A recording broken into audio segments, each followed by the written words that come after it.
اللہ نے صحابہ سے یہ بھی فرمایا، بہت سے صحابہ شہید ہو گئے تو پیچھے منافقین مذاق اڑانے لگے کہ ہم نہیں کہتے تھے اس لڑائی میں مت جاؤ، اس میں تو مر جاؤ گے، یہ ہو جائے گا وہ ہو جائے گا. تو اللہ نے ایک تسلی کی آیت نازل کی، ایمان والو تم کافروں کی طرح باتیں نہ کیا کرو. کہ کافروں میں کیا ہوتا ہے، جب کوئی میدان میں لڑائی کے لیے نکلتے ہیں یا سفر کے لیے نکلتے ہیں اور ہلاک ہو جائیں تو وہ کیا کہتے ہیں، یہ نہ جاتے تو نہ مرتے.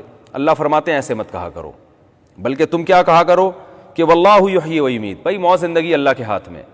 اور پھر اللہ نے انہی آیات میں آگے جا کے فرمایا کہ جس کی موت مقدر میں لکھی ہوئی ہے تو اس کو اس کی موت خود بخود میدان میں کھینچ کے لا کے مارے گی.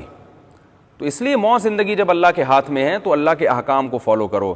تو تم یہ نہ کہا کرو یوں ہو جاتا تو یوں نہ ہوتا، جو کام ضروری ہے وہ تو کرنا ہے.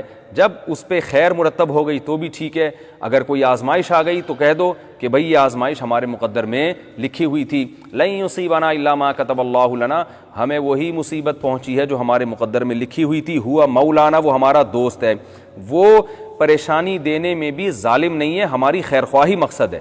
اور قرآن نے بتا دیا کہ تم میں سے بہت سوں کو اللہ نے شہادت دے کے شہادت کے عہدے پر فائز کر دیا. یہ بہت بڑی نعمت ہے. تو یہ مصیبت بھی ایمان والوں کے حق میں بہت بڑی رحمت اور بہت بڑی نعمت بن گئی ہے.